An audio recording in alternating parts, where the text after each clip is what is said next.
is the man, the myth, the legend. How you feeling, baby? You feeling good? I'm good. I'm glad I got to tell people how much I love the fair because I truly do love the fair. Yeah, who doesn't? Favorite. I love the fair, bro. Shit, man, this place is awesome. It's always fun to hang out in the fair and enjoy Yeah. it. The wife is here. She's gonna go get my daughter now, and when I get off at 7, we're gonna go walk around and have some fun and enjoy the fair now, man. So yeah, we're looking forward to that, man. So cannot complain when it's all said and done. So apparently, you got Poupart to admit that Tua's a top 15 quarterback. Well, that's Yeah. I'm working on top did 10. you drug him? Did you drug him or No, something? I mean, we were having a discussion. I don't even know how Tannehill came up in the conversation. Tannehill is because I make the argument to it. We're having a conversation, and Derek Carr is my baseline for the upper echelon quarterbacks. Like, if you're below Derek Carr, you're just average. Probably. Now, yeah. Tua is clearly ahead of Derek Carr in my opinion. I agree.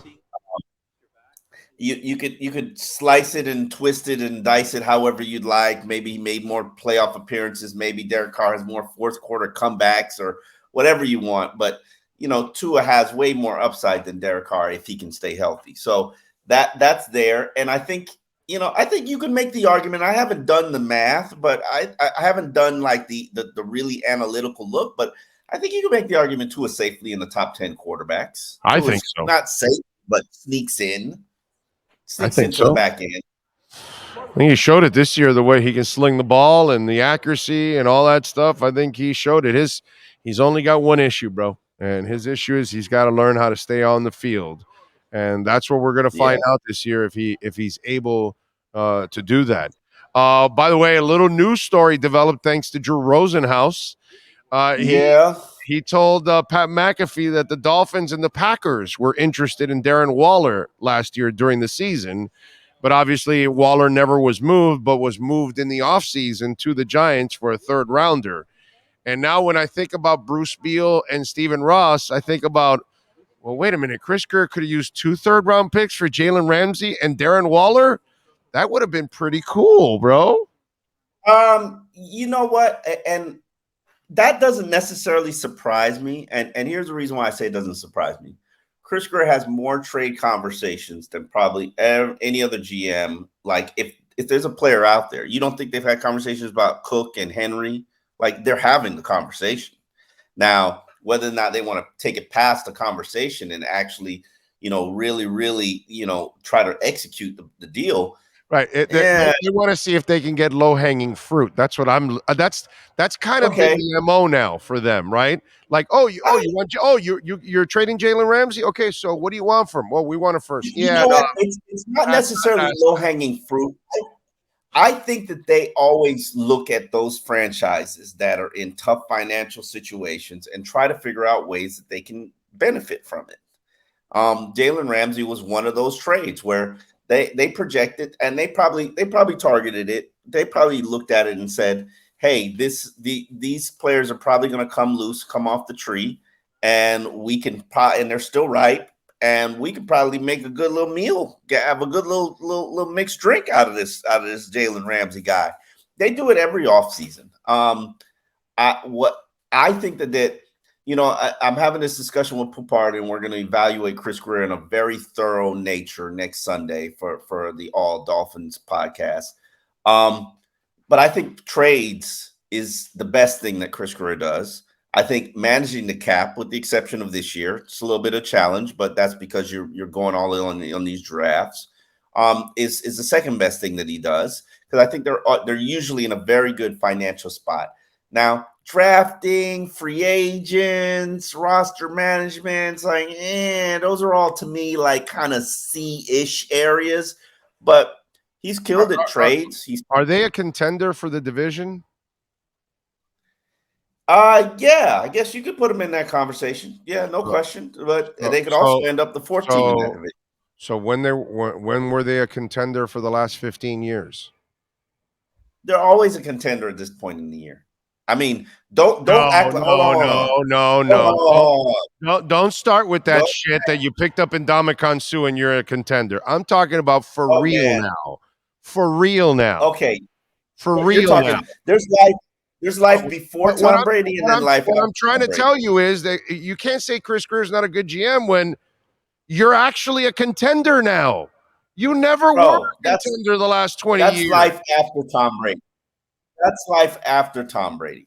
Like, listen, don't act like you can do anything. I don't care if it's life after Tom Brady or before Tom Brady.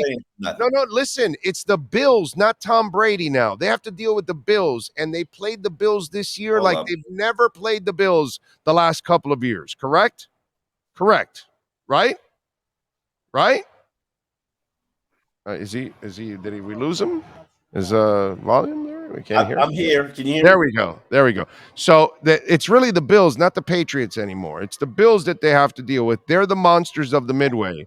And the way they played them this 3 times this year, they could have won all 3, actually. Hell, they could have won with a depleted roster. My point is, how can you say he's not a good GM when this is the best of the Patriots every year for the last decade? What does that this mean? is the best Dolphins team that you've seen, that you've covered ever, by the way. Because they have the best quarterback that they've had since Dan Marino. Who's the GM that got him, that quarterback? I mean, okay. Let's not act like it's a perfect. Let's not act like it's a perfect draft, because it's not. I'm not telling you it's perfect. I'm just combating your point that he's not a good GM when he's done the best job that anybody's. I'm evaluating him in all of his in all the aspects of his job. If I give you an A for trades and give you an A for roster management, I'm sorry, Big O. No, nobody gets an A for that. I mean, come on, that's really hard. It's hard to get a both for A's. Then you're a Super Bowl team. but for trades and for cap management, you get an A. He does a good job with that. Yeah, he does a good job with drafting, that. You get a C. I'm going to go B.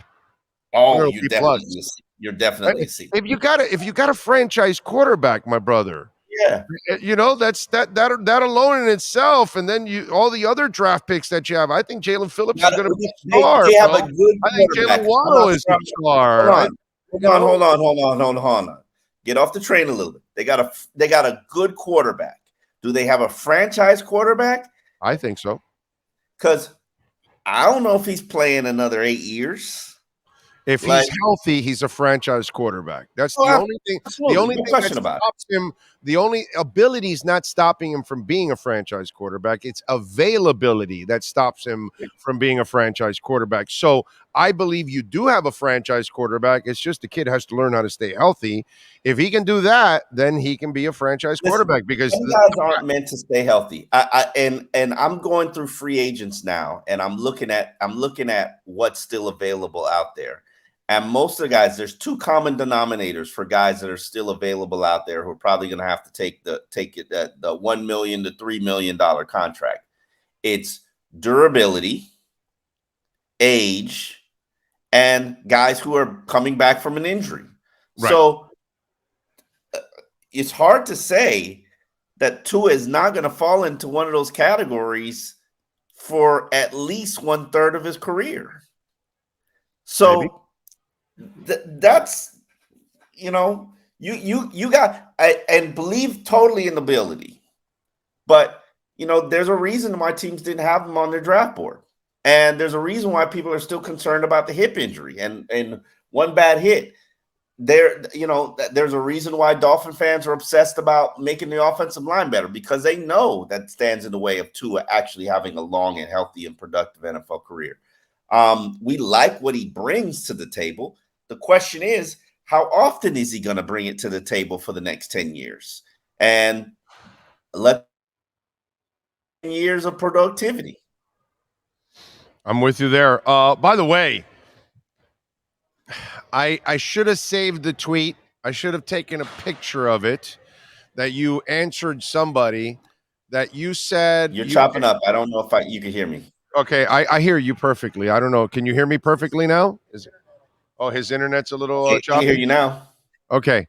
All right. So I saw a tweet, and I'm going to paraphrase, but you were answering somebody or something about that the Dolphins window is like very short. Oh, yeah. Okay, but wait a minute. 2-year window. Okay. All right. So let me ask you something. What's it going to be, Omar? Does the cap exist or it doesn't exist? Because you It can't does say exist, but you there can't comes say a you time. can't say Hold on. it doesn't exist and then say there's a closing window, because from your It's philosophy, monopoly money, apparently bro. there is no Okay. cap. So if Yes. there's no cap, there's no closing of a Okay. window. But yet Let the me explain. Saints and the Rams, they Yeah, have to take yeah, steps back. you can do that. You Okay, can go do ahead. that. You can do that. No question.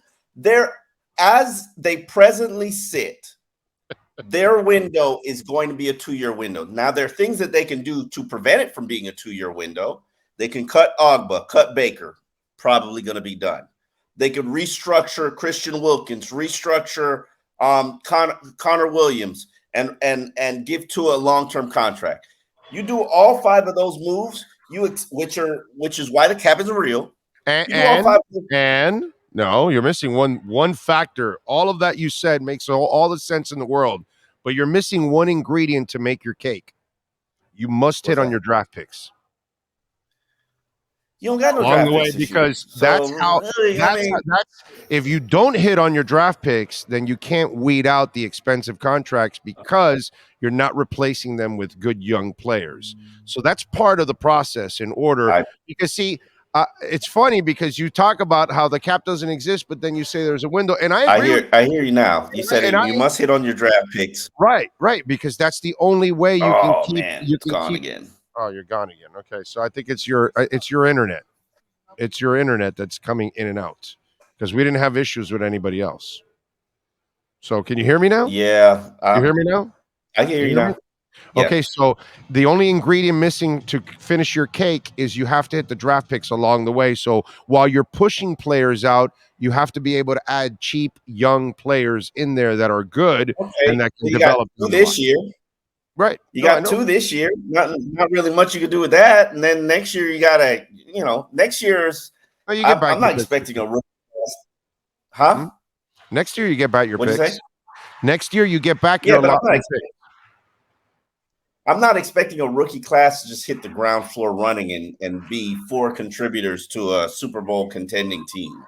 I'm just not. That's just No. not the reality. But example.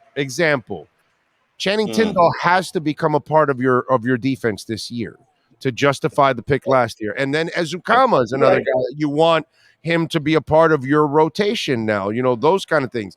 And then whoever you pick this year in the second and third rounds, you want Mm-hmm. those guys to gradually start to become something. So I that way, can when burn you it. start weeding other guys out like Baker, Tindall's already growing in your defense. You know what I'm saying?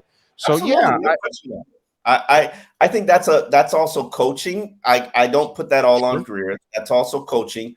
true. I know for a fact that Greer gives guys what they want. They wanted Hunter Long, that last coaching staff. So Greer gives them Hunter Long. That guy was high on their board because those coaches wanted that player. And he's done that far too often and too many with too many different players. So now the question is, can they all hit? And I mean, let's be real about it. I don't know if he's hitting 40% on his draft picks, Yeah, he but is. Easily hitting on a 40% of his draft picks the last couple years. Yeah, dude.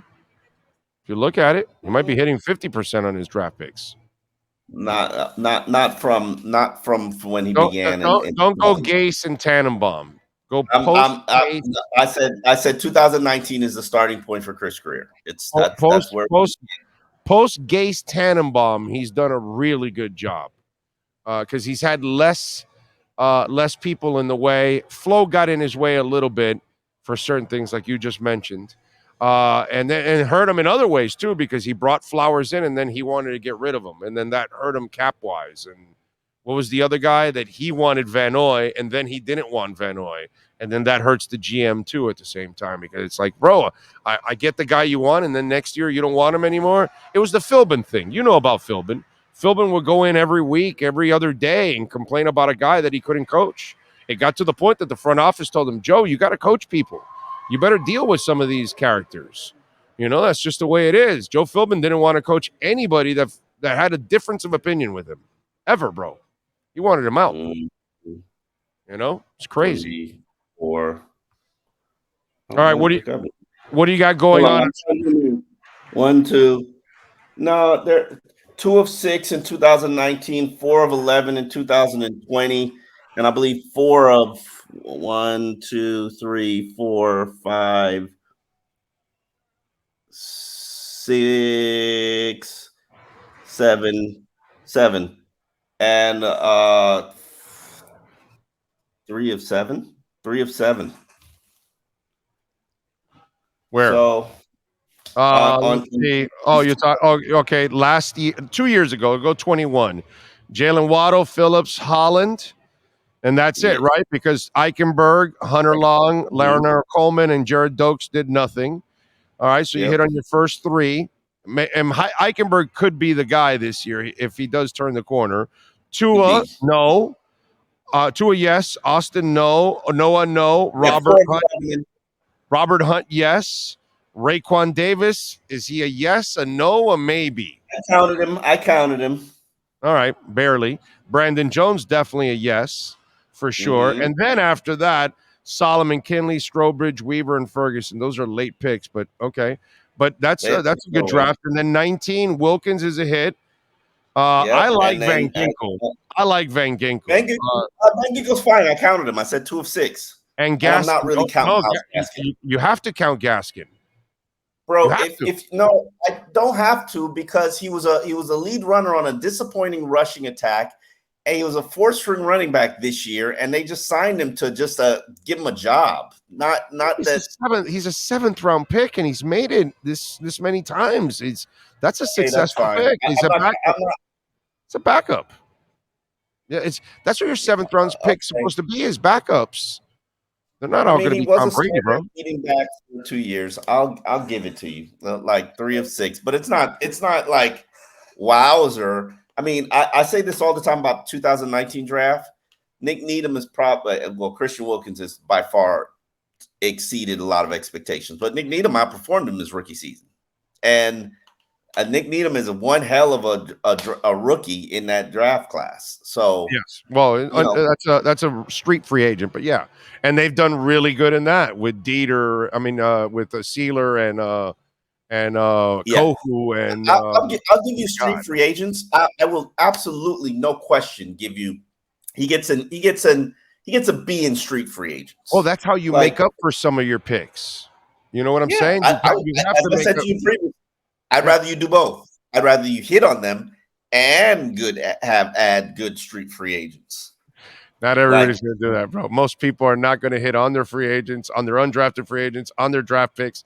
You know, it's just you do that, you usually end up winning the Super Bowl. It's probably I want one of those years where you're just rolling that hot hand in Vegas. And this ain't it because they got 4 picks. I mean, one's going to be a tight end, one's probably going to be a defensive lineman or offensive lineman, somebody 300 pounds, and then the rest is just going to be filler. Like, yeah. Well, the 6th and 7th rounders. What are you going to do? Those are darts on the yeah, board that you hope they stick and some kind of a role player, they special become Bobby teamers. McCain's and Yeah, Rashad Jones and right. Jordan Lucas's and Exactly. Rashad Matthews and Caleb Sturgis and Nolan Carroll. They become players from time to time. No doubt. Jimmy No doubt. Wilson. All right, we got to move on to Matt Verderam. What do you got going on Sports Illustrated over the next couple of days, my friend, so folks can check you out? Taking a breakdown, I'm really into the draft work right now. There isn't much to do because Dolphins don't have that many great picks, but really evaluating free agency in terms of what is left. I got a breakdown right now in terms of what are still the needs for this roster, not the 53, but just to take it to training camp because you still got to sign free agents, the minimum guys, because you don't even have enough players to run a 3-man unit, three line unit, three deep unit right Right. now. Okay. So, All right. Well, there you I'm go. still looking for free agents, offensive linemen. Cameron Flemings. I'm trying to figure out why Dalton Risner hasn't been signed by anybody. Like, the guy's healthy. He's a proven starter. Yeah, they didn't have a good line last year, but people act like he can't help a team for $3 million. Crazy. All right, check him out. Follow him on Twitter at Omar Kelly and catch his work there at Sports Illustrated. We will catch up next week, my friend. Appreciate you immensely. All right, talk to you later, Big O. You got it, baby. There you go. Omar Kelly. We go from one Sports Illustrated writer to another Sports Illustrated writer. We wrap up the Miami Dolphins exchange, the essentialmovingexperts.com Miami Dolphins exchange. Make sure you call Sean if you're moving your home, your office, anywhere, locally, within the state, across the country. Essential Moving Experts can help you out. Call them 305-602-8369. Matt Vernon.